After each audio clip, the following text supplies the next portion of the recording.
Inner child adalah salah satu istilah psikologi yang akhir-akhir ini sering dibicarakan. Bahkan, banyak orang yang sering mengatakan bahwa tindak tanduk seseorang terbentuk karena inner child di dalam dirinya. Namun, apa sih arti dari inner child yang sesungguhnya?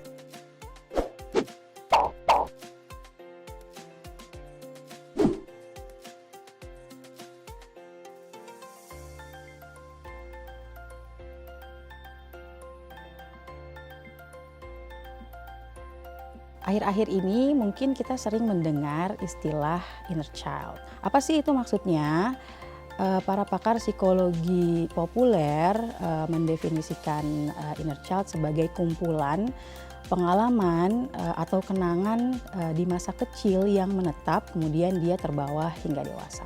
Misalnya pengalaman yang hangat ya dengan pengasuhan oleh orang tuanya di masa kecil akan terbawa sampai dengan dewasa. Yang akhirnya membentuk seseorang memiliki kepribadian yang menyenangkan misalnya ya, dia kemudian mudah bergaul, mandiri, kemudian juga memiliki hal positif lainnya.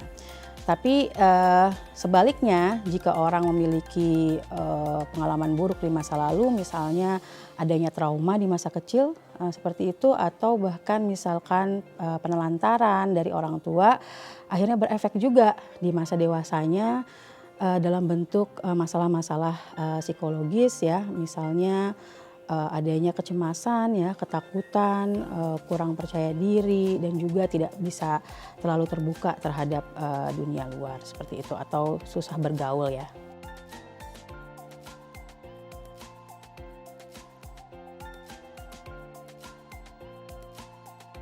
Inner child ini sendiri sebetulnya lebih dikenal di kalangan psikologi populer daripada kalangan akademisi. Tapi jika dirunut, dia itu lebih mengikuti kepada beberapa teori. Salah satunya adalah teori dari Sigmund Freud, yaitu teori psikoanalisa.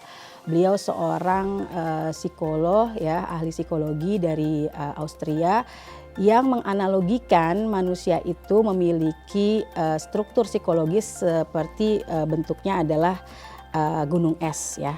Jadi gunung es itu kan di atasnya yang mengambang terlihat lebih sedikit, itu disebut oleh Sigmund Freud adalah faktor atau struktur kesadaran.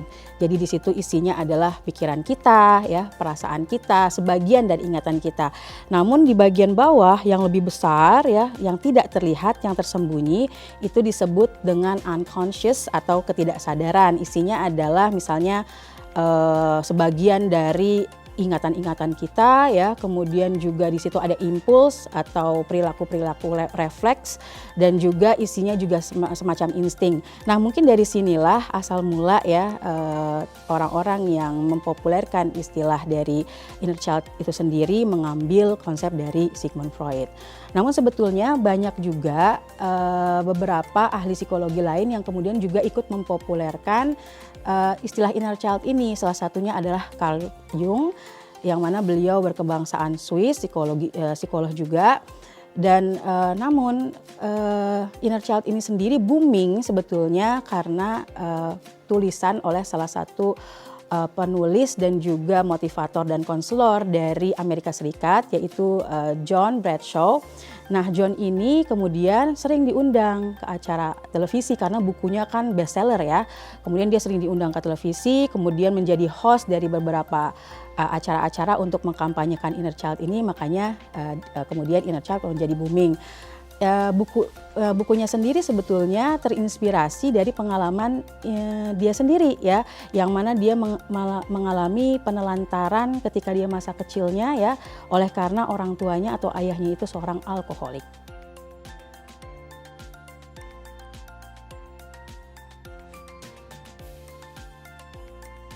Menurut pemerhati yang mempercayai inner child ini, kalau seseorang memiliki pengalaman buruk di masa lalu, kemudian itu menetap, akhirnya mempengaruhi beberapa aspek dalam kehidupannya. Misalnya contoh ciri-cirinya adalah yang pertama terkait dengan bagaimana orang itu berpikir. Jadi orang-orang ini mungkin sulit mengontrol pikiran negatifnya ya, misalnya kayak overthinking.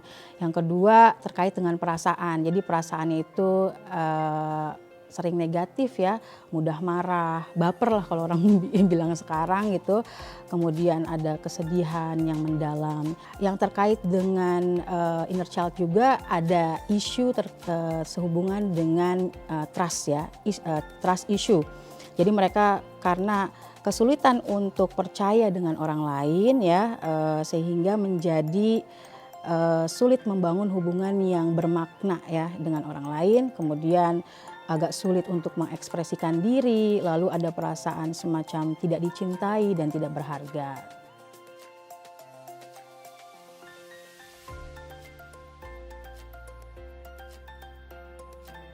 Untuk menyembuhkan masalah mental atau permasalahan psikologi sebetulnya ada beberapa pendekatan.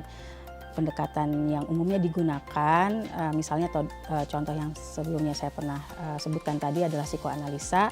Dia memang bermula dengan cara memanggil atau dealing dengan masa lalu seseorang dengan cara menggalinya, menganalisisnya, menemukan akar masalahnya sampai kemudian menyelesaikan masalahnya dari situ. Dan itu dianggap efektif. Namun menurut pendekatan yang lain misalnya behavioris ya, mereka itu mengkritik gitu ya, karena dianggap bahwa menggali sesuatu hal yang sudah terjadi itu adalah suatu hal yang kurang efektif ya, karena bekerja pada area-area yang kurang konkret begitu. Kalau mereka pendekatan behavioris itu lebih mengedepankan pada perubahan perilaku konkret apa sih yang ingin dirubah. Jadi kalau pertanyaannya adalah apakah efektif, tentunya akan sangat berbeda satu case dengan case yang lain, tergantung juga dengan permasalahan yang ada.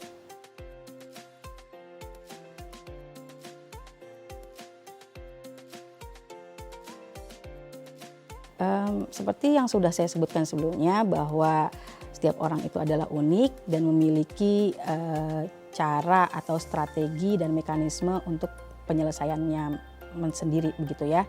Dan tidak selalu pengalaman buruk di masa lalu atau inner child yang mungkin tidak baik ya menyebabkan kondisi yang jelek atau yang buruk di masa mendatang.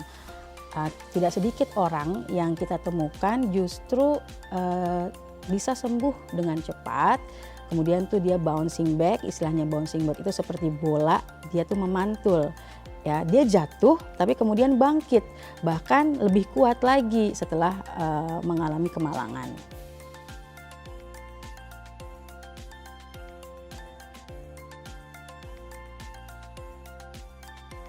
Jika kita memiliki pengalaman buruk di masa lalu, ada baiknya kita mencoba untuk melakukan refleksi terhadap pengalaman buruk tersebut atau mengevaluasi apakah sekiranya ya pengalaman buruk di masa lalu itu mempengaruhi pikiran, perasaan, dan perilaku kita sekarang. Caranya bagaimana? Yang pertama adalah kita coba mengingat, kemudian kita mengecek perasaan kita. Bagaimana sih emosi kita ketika kita mengingat pengalaman kita yang dahulu itu. Apakah dengan kita mengingat pengalaman itu ada emosi yang intens begitu ya, misalkan yang sangat mengganggu dan mempengaruhi apa yang terjadi sekarang. Pada umumnya kalau peristiwa walaupun itu buruk tapi sudah lama terjadi, seharusnya kan kita sudah merasa lebih baik ya. Tapi kalau misalkan kita masih merasakan ada kemarahan di situ, masih ada luka yang mendalam, masih sedih, masih gemes lah gitu ya. Nah itu ada baiknya sebetulnya kita berkonsultasi kepada orang yang lebih ahli, dalam hal ini profesional yaitu psikolog, untuk membantu kita untuk mengurai permasalahan kita. Kalau setelah kita evaluasi dan kita kemudian mengingat pengalaman masa lalu kita, namun efeknya ya terhadap emosi kita tidak seintens itu. Memang sih kita masih merasa ada ganjalan tapi tidak terlalu mengganggu, cuman masih ada ganjalan gitu ya. Nah itu memang sebaiknya kita berdialog dengan diri kita sendiri ya. Misalnya dengan berbicara kepada diri kita sendiri bahwa dulu saya pernah mengalami sesuatu hal yang tidak menyenangkan pada diri saya dan itu bukan salah saya gitu ya, semacam itu. Kemudian saya mencoba untuk memaafkan orang tersebut ya. Kalau permasalahannya terkait dengan diri kita sendiri, misalnya kita yang berbuat kesalahan, kita katakan kepada diri kita sendiri, kita berdialog bahwa it's okay to make a mistakes ya, nggak apa-apa melakukan kesalahan, saya sudah belajar dari masa lalu, saya ingin berubah, misalnya seperti itu ya. Nah, kita mungkin yang beragama Islam, di Islam juga ada konsep muhasabah ya. Yang artinya adalah refleksi atau mengevaluasi diri ya, untuk menjadi pribadi yang lebih baik. Di Islam juga kan ada istilah memaafkan atau ya sebenarnya forgiving itu kan mengikhlaskan ya. Jadi kalau kita ada sesuatu kita let it go, karena itu pun sudah menjadi sebuah masa lalu yang tidak bisa berubah, sehingga kita merasa lebih tenang gitu ya, lebih damai.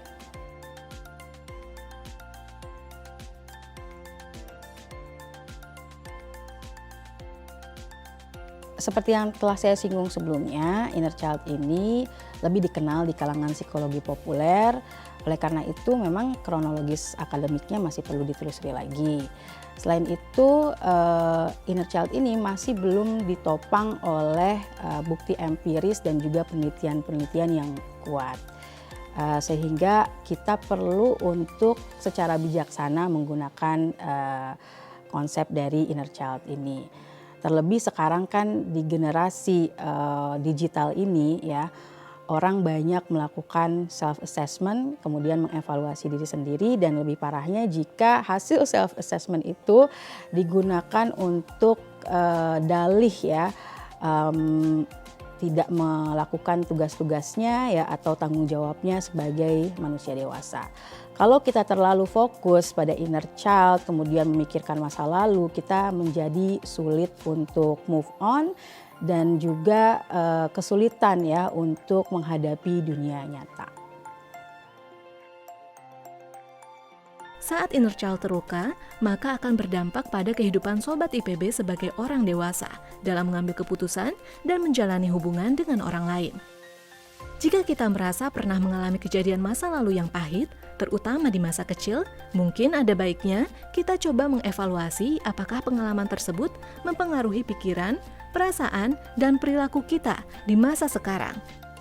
Mari kita memaafkan diri sendiri dan mengikhlaskan fokus pada masa depan.